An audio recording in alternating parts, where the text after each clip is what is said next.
Bonsoir à tous, bienvenue dans Good l'invité de evening, l'économie de France everyone. 24. Welcome to Guest Economist. We are in Washington at the headquarters of the IMF. I have the pleasure of receiving Dominique Strauss-Kahn, the Director General of the IMF. Alors, lorsque vous avez pris les rênes du FMI il y a 6 mois, when you took over the head of the IMF, you were the man of change and reform. What sort of assessment would you make of your first 6 months here at the head of the IMF? It's not up to me to assess change. I can just tell you about what's been done. There were several issues at stake that we had to settle that prevented the institute from functioning normally. First of all, the quotas, the way the countries are represented. For years it's been going on. For 10 years it's been launched. We could never get to the end of this, and at the end we found a compromise which is of interest because it'll take place over a number of years. There'll be changes that will take place over time, and things are moving along. Not enough, but after a certain process over time, the poor countries, the emerging countries, will be better represented. There was a basic problem. This institution lives through the loans, but since there hasn't been a crisis. But no crises in emerging countries.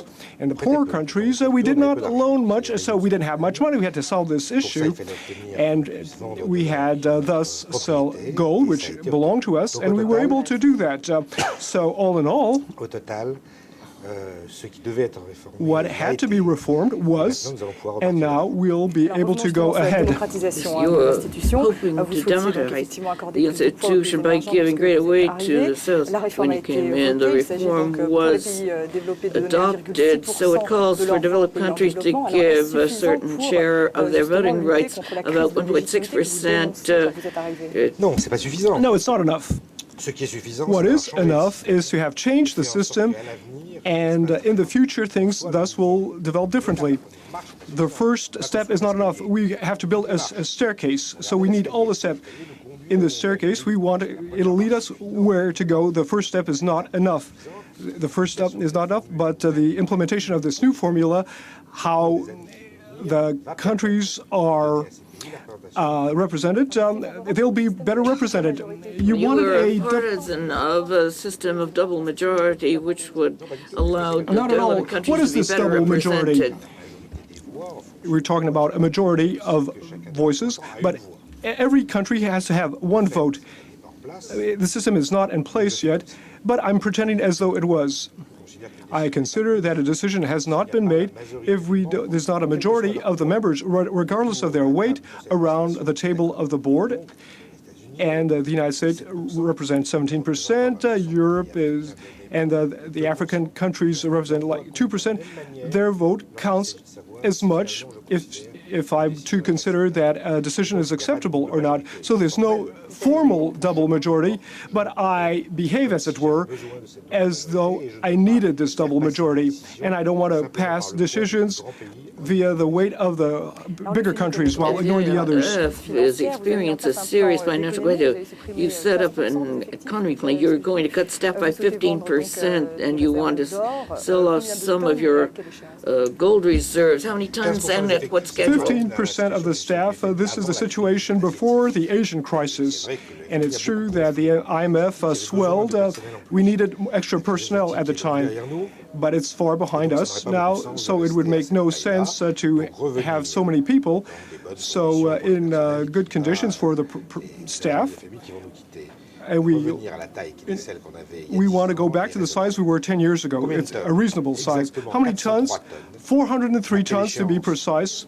What is the time frame? It'll require time because we need the agreement of the U.S. Congress, because you can't sell gold without the U.S. Congress, other parliaments. How much latitude do you have in? Well, I hope that the government, since it's committed itself, it'll go see Congress before the presidential elections in the following months.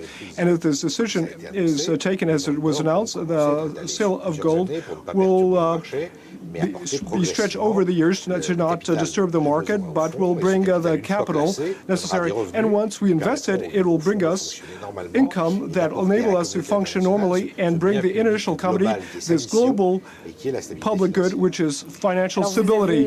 Quand vous avez pris la tête du FMI, when you took over the IMF, you also wanted to change its missile. What will be the role of the IMF in foreseeing economic imbalances in the world? Not changing the mission. The mission is defined by the initial treaty. It's to guarantee financial stability. But after the Second World War, after Bretton Woods, we're talking about exchange problems. We still have these exchange problems, but we have other problems. There are other issues today, and our current crisis is not an exchange crisis. Perhaps it'll trigger that in other countries, but at the core, it is not. You were talking about the subprime in America and the rest of the financial system. So for our mission, we need this financial stability to guarantee it. We want to change our methods to play a part in new areas. That's what we're doing. But what would your latitude be? You have to understand what's going on. There's a link between how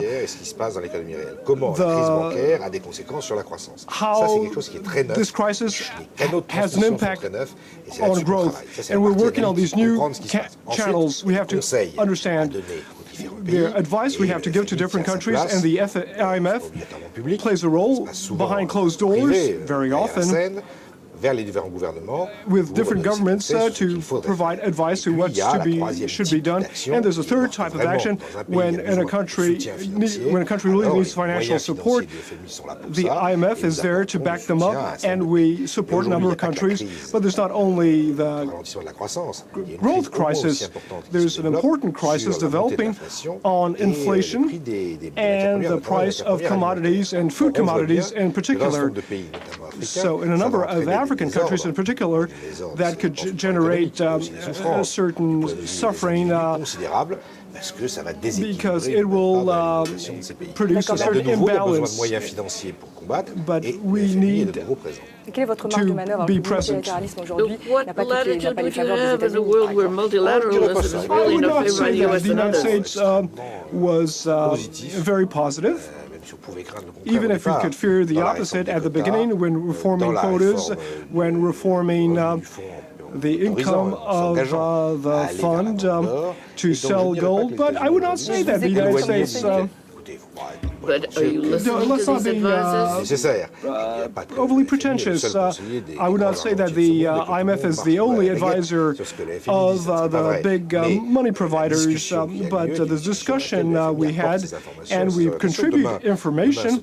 Tomorrow there will be the G7 in Washington, and the 7 main finance ministers will be there with the IMF, and we'll discuss what we should do facing the crisis. You've announced your forecasts for 2008. Their pessimistic U.S. growth would be about 0.5% in 2008 and 6.6% for 2009. So Jean-Claude Trichet, who is the president of the European Central Bank, is keeping his interest rates at 4%. Do you think that, on the contrary, that he should try to lower the rates in order to give us further economic growth? It's a very complex situation, as I was saying earlier. Growth is slowing down. That means lower interest rates to relaunch the economy. And we don't want inflation to get carried away. And Jean-Claude Trichet are caught up in this dilemma. And the main mission of the bank is to ensure that we fight inflation. Do you think he's yes, right? it's his mission. The problem is not that the central bank does not focus on other things. In Europe, other policies must be led beyond the central bank. Structural policy to improve how the markets function, get rid of all the roadblocks to encourage growth. But the role of the central bank is not in charge in Europe. Like others, of all economic problems, the role of the central bank is to fight inflation, so we can't hold that against it. But it should not be the only player on the landscape, and the European governments and for the rest of the world should be able to lead policies that support growth. So you don't think that... No, I don't want to give any advice to the central bank. the European Central Bank, if it lowers its rate, it'll be good for growth, but I understand that it has other restraints. You have said that given the worsening of the economic crisis in the world, that it's more and more obvious that the government should step in order to fight the problem. Well, absolutely. In two ways, the government could play a role in the short run to settle the real estate market. That's where the crisis started. If you don't resolve the root of the problem, if the markets continue to flounder, the individuals will have problems. The banks will not be able to deal with it. We have to get to the root of the problem. So I think the government should intervene.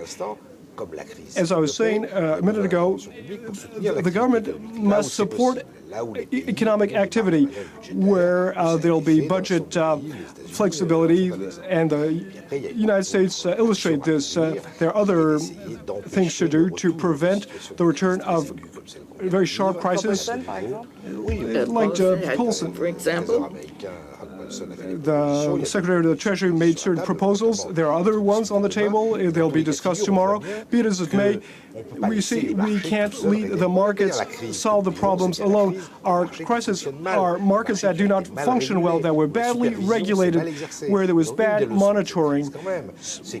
But even if you are a firm believer in the market, now and again the market has to be organized, and we need rules. And in the financial system, these rules are the root of the crisis. We only have 30 seconds. You've also said that the countries which have the means to support should try to target their budget. But concretely, how can you convince Vladimir Putin to use the oil and gas revenues in order to get the world economy going again? China and India, they voted for budgets that are far larger than the previous years. They've understood it was in their interest. Why is it in their interest? Because they need